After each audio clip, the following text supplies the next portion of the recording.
Oh, YouTube. Well, it's a little bit of a mess. I'd show you the kitchen is mostly together here.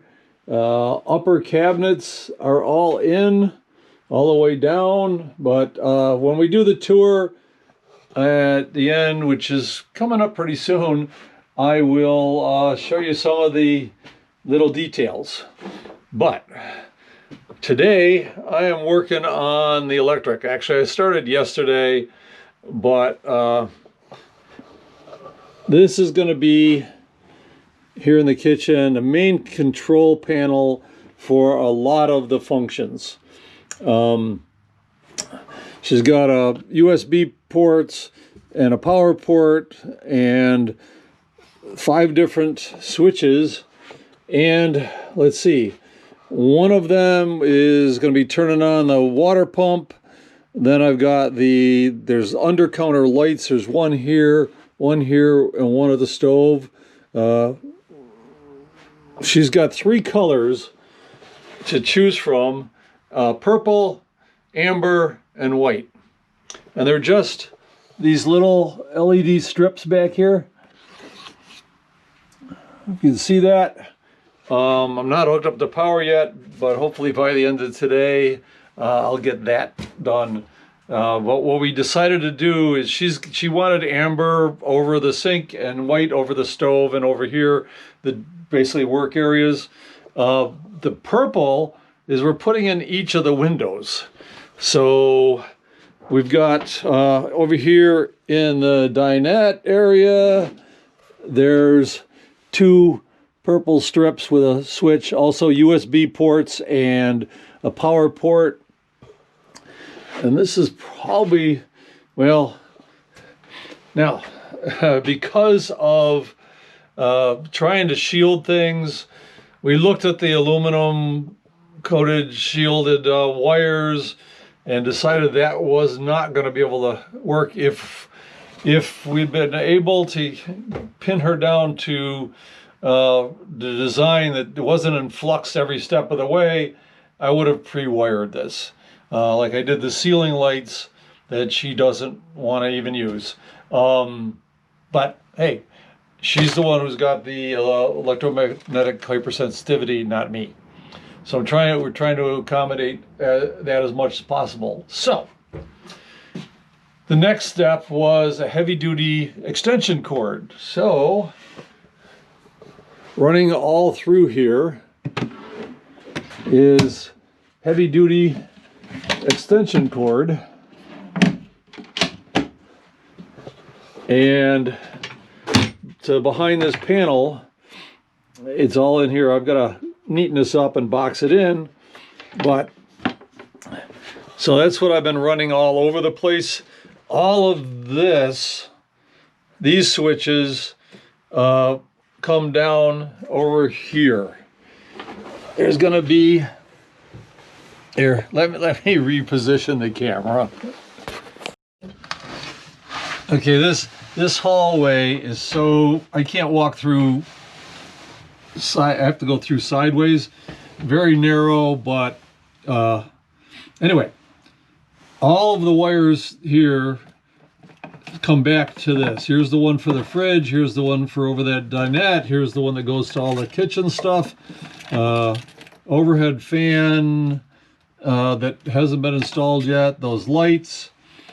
And all that comes into here, which will be through this. This has got fuses in the back, and this is the master control panel to kill each individual area. I'm also going to have between this and the battery a kill switch to kill all the power except the refrigerator back here to the so back here to every area. So from this wall back, she can kill all power if that is an issue. It's all 12 volt. There's also going to be 110, but we'll get to that. This is going to get mounted down into here. and I've got to get another switch for the fridge, but that's me. I'll get this wired up. This is the next step. And there's also a battery monitor, and this is going to be to turn the inverter on and off. So she does have the inverter for 110, but that's to be used very sparingly. And we're also going to put a kill switch in, so absolutely no power is going to the inverter. We wired it up the other day, and she tested with her meters and stuff, and even when it was hooked up and not running, there was still a little bit of power going into it. So we're going to make it so that it's dead. So little special things I got to do. All right, let me get you out here and I'll show you the other end of things. All right, so up here in the cab is, because this had an option of no driver's side door, the standard body had that, if you remember way back, it had the spot where it would have been a step just closed in, and that's our battery bank. Got the inverter here. She's got a 1400 watt inverter. Again, going to be sparingly used. 3 Lion Energies lithium ion batteries, Safaris, and over here, I don't know if you can see it, right down in there is a plug to the outside that goes to the batteries. I used an oddball kind of plug for that, because at some point you got to charge the batteries up. We got a battery isolator, so when she's driving it'll charge it up, but I've got a battery charger, same one I have in my bus, and I'm going to put that in a box and run an extension cord over into that specialized plug, so she can plug that in to either a generator or shore power and actually have it away, 10, 20 feet away, and be able to charge the batteries up that way. She also has solar panels that I have to, she's got like suitcase ones. She's going to try them out and see how well they work, and hopefully between that and a little generator, she'll be able to keep these charged up. It's all experimental at that point, so gonna do what we can do. So let me get to wiring this thing up, and I'm not gonna show you me cutting wires and all that. We tried, speaking of cutting wires, we tried soldering them together. It's cold enough and the soldering iron is small enough that got to be damn near impossible. You can't spend 20 minutes soldering each joint, maybe. So we went with wire nuts and made sure they got a real good connection there, and that should be okay. So, and she can always go back when it's warmer out, better soldering iron or something, and solder them together and eliminate the wire nuts if she so chooses. All right, I'm gonna get to cutting wires and trying to get this all put together.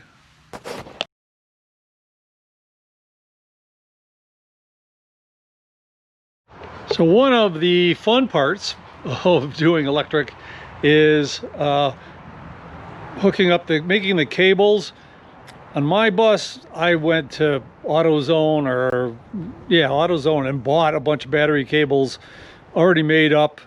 They tended to be a little long and a little waste of wire, but quick, easy. But in most cases, make your own. I bought this 4/0 cable from Amazon. It came in 10-foot lengths, black and red, and also bought the lugs that go on. Now they make a special tool to do this, but I'm gonna go old school on it. So come on down here and I'll show you how I do old school.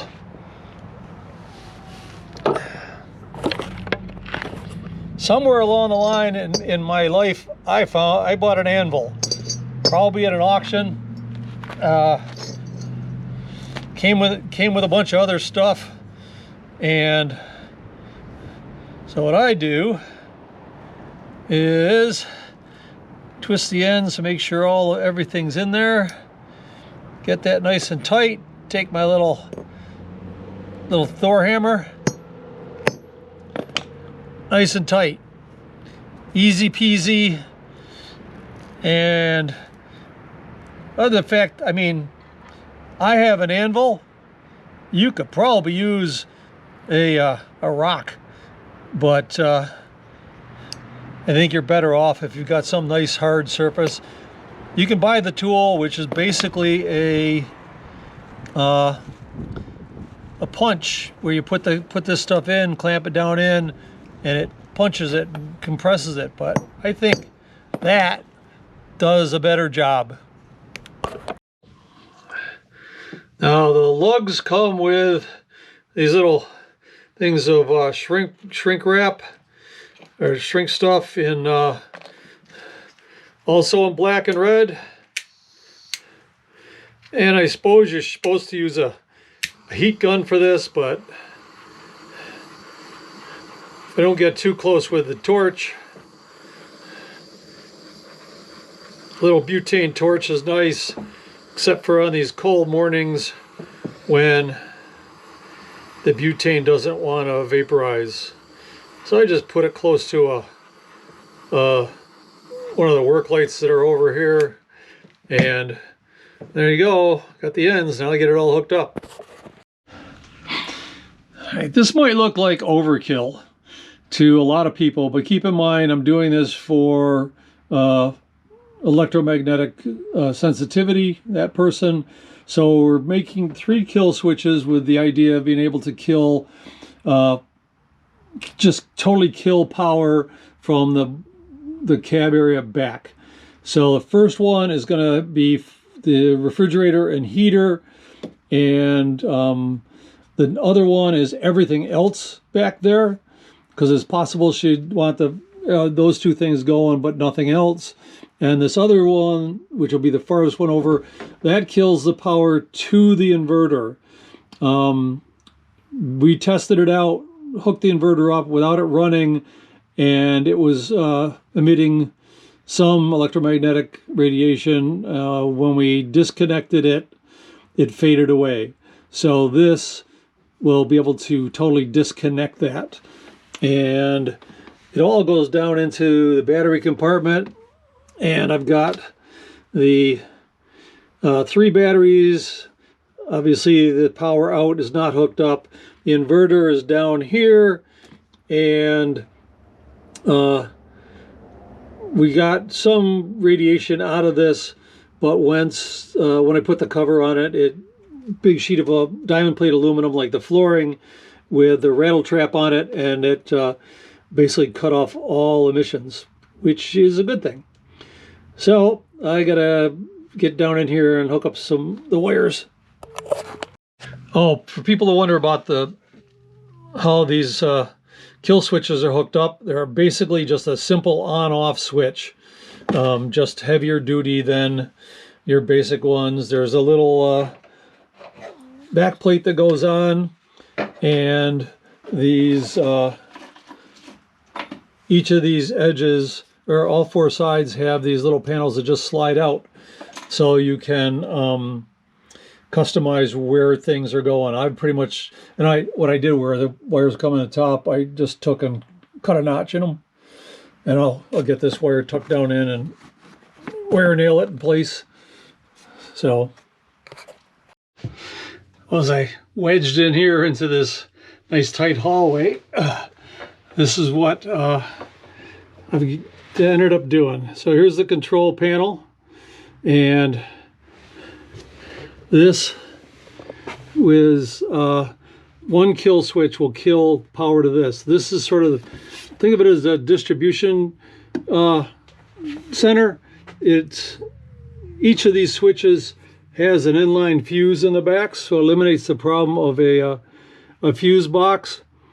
And this will turn on the power to the kitchen, which runs the pump and a few lights.